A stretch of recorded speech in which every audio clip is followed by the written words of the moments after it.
there, this is Faith at House Fraud Homestead and Rudy. I have been sitting here for the last half hour waiting for our washer to quiet down after its cycle and all the cats have piled around while I've been sitting here. I come to you today having just returned from a lovely trip to New Orleans with my brother and sister in sin, we call her, my sister-in-law.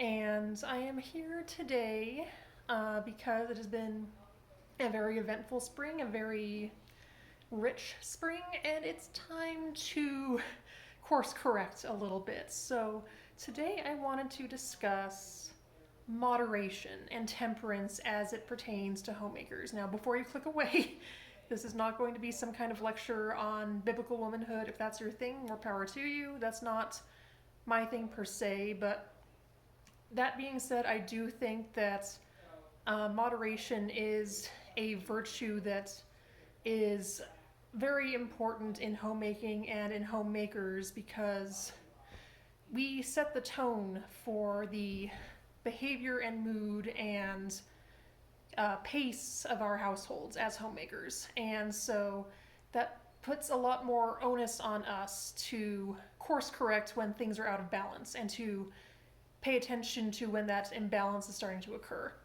So in my life, as some context here, I made a conscious choice this spring that I was going to slightly overextend myself to get some big projects over the finish line. So the biggest one of those was the growing dome that we put in last year.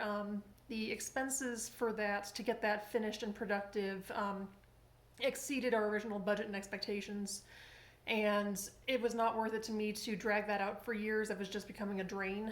And so I chose to kind of blow the budget on that, as well as the chicken coop and some infrastructure to get these things over the finish line so that they can start paying for themselves. In addition to that, some dietary choices I've made have resulted in some weight gain. I wouldn't say it's the diet itself necessarily so much as portions. In getting to feel better on a Weston A. Price style diet, I did overindulge in it, and in committing to a twice weekly square dance lesson schedule that takes me out of the house 2 evenings a week, I have been eating out more and not restricting myself dietarily on those evenings. So in addition to that, as you can see, I'm prone to excess. I have been borrowing in turn from my day job and from sleep to make all of this happen. So it's one or the other and not both as a rule. So my spring has been very much in for a penny, in for a pound in all these facets of my life. And I have lost pennies and gained pounds. So I don't regret having overextended myself that way. I'm grateful that I was able to kind of borrow from my future self to make these opportunities happen at this time. But I need to prevent this from snowballing into something unsustainable and get back on a more sustainable track. If I were to continue down this trajectory, I would probably get into some irreversible levels of debt or obesity or other such levels of excess that arguably our modern society would like us to fall prey to. And I think as a homemaker, I have a responsibility to moderate myself so that I am not given to those consumer traps. Other ways that's manifested for me have been, these are kind of the red flags that have showed up as I've made note that this is going too far.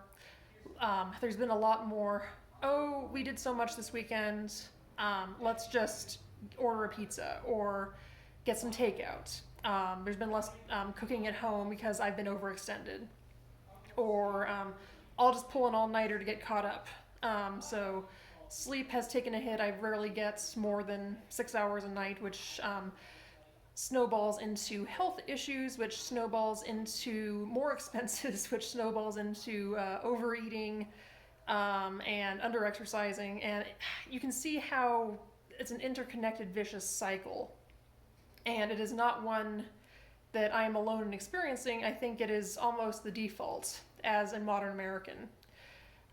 So, what I've had to do as of today, and this is, had to do as in starting now, I just pounded half a bag of chocolate chips to get them out of the house. So that tells you the level of discipline I have and am working with here. I'm trying to analyze the root cause of this behavior, and because it's not just this season of life, it is something I'm prone to. I'm very much in for a penny, in for a pound. Once I'm all in on something, I'm just given to extremes and pendulum swings, and I'm trying to break myself of that because it gets expensive, and the collateral damage is just not something I'm eager to keep up with. So for me, kind of tracing back, the root causes of the overspending and overeating have been overextending for the most part, putting more on my plate than I can reasonably keep up with, and having the checks and balances of my life suffer for that, like a healthy diet that I make from scratch, sustainably, that kind of thing. That has taken a hit. But the root cause of the overextension, I'm finding, is a scarcity mindset. This notion that I don't have enough time, I don't have enough money, and almost a level of like, fuck it, what's one more pound, what's one more snack, what's one more expenditure, I'm already in the hole. And that is a slippery slope. That is how you get into credit card debt, how you get into obesity, etc., etc. And the wake-up calls for me were I had to buy a new size up of clothes for the first time in almost a decade, and that is unsustainable in my mind. I am not going to buy a new wardrobe for, to accommodate a bad habit. That is, I had to buy 2 new clothing items just so I don't hulk out of the ones I have, but I'm drawing the line there. I saw pictures of myself from the trip that I don't recognize myself in, which is not a fun headspace to be in. So it might not be as visible to other people as it is to me, but it's visible to me. So I'm not a fan of that. And I also realized in incurring credit card debt for the first time in my adult life that I'm going to be carrying a balance into the next month for the first time in my life, that interest is not an upfront expense. It's not going to be the hand slap that sets me straight. It's going to be tens of dollars and not hundreds of dollars for this overextension, which scares the hell out of me, quite frankly, because that is how they trap you. It's just little tiny penalties that you're like, oh, what's one more? What's $10? What's $20? For thousands of dollars of credit card debts, and then before you know it, you can't get out of it. So that's kind of scared the shit out of me. So now, this is going to be kind of a 2-part video, because for my psychology, I find that spell work and ritual is constructive for me personally, because it forces me to confront the psychology of my behavior and tie it to tangible actions and visual reminders and visual cues in my environment that support behavior change. So tomorrow I am intending to, with tonight being a dark moon, tomorrow being a new moon, I'm intending to do a 2-part spell where I both banish bad habits and invite in more constructive ones. And I'm going to share that in a separate video, in case folks aren't into that end of it. But for this one, I just wanted to speak to the importance of moderation and temperance and balance in homemaking, because as you can see from the examples I've given, the consumer trap is constantly lying in wait to suck you back in. And it is fundamentally countercultural to want to do for yourself and to make from scratch and to escape the hustle culture and the overextension culture that we've been born into. And to do that, you really have to stay centered in yourself and your principles and be that wellspring from which all other good things flow in your household. You don't have to do it alone necessarily, but it's vitally important to catch these bad habits in the bud because homemakers are uniquely infectious in their moods and their behaviors and their patterns and their habits. Like you can think of the dependopotamus kind of model.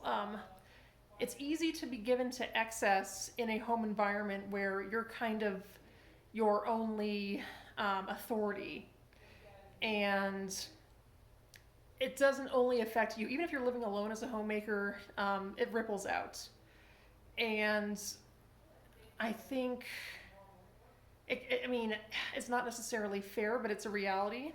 And there's plenty of explanations one could give as to why a homemaker is more given to excess and why more is expected of them and things like that and why they're given to overextension, but I don't think they're excuses, at least not for me. So this is all kind of just a cautionary tale, I guess, as to why it's ideal, I think, to pursue moderation as a lifestyle fundamentally, as a first and foremost cornerstone virtue and tenet and value in one's homemaking, because it's very hard to sustain the other building blocks without it. You need that temperance and that moderation to balance a household budget on behalf of other family members and to make sustainable choices for yourself and your family and the planet. And you really can't get off the ground without it. It'll just be a matter of burnout and fundamental. It makes you prone to getting sucked back into the lifestyle you're trying to escape. So take my advice and try to see where in your homemaking, in your behaviors, in your life, there's imbalance and immoderation creeping back in. If spell work doesn't do it for you, there are plenty of habit-breaking self-help tips and strategies that you can employ to get back on the wagon. If you're a Dave Ramsey type or an AA type or whatever, more power to you. I prefer the more self-empowered approach of kind of working with my own mental cues and environmental cues, and that's what works for me. So all that being said, let me know your thoughts on moderation as a virtue, or whether you agree or disagree with that, and hopefully tune back in tomorrow and I'll share some spell work for this purpose. From Rudy and myself, have a good night. See ya.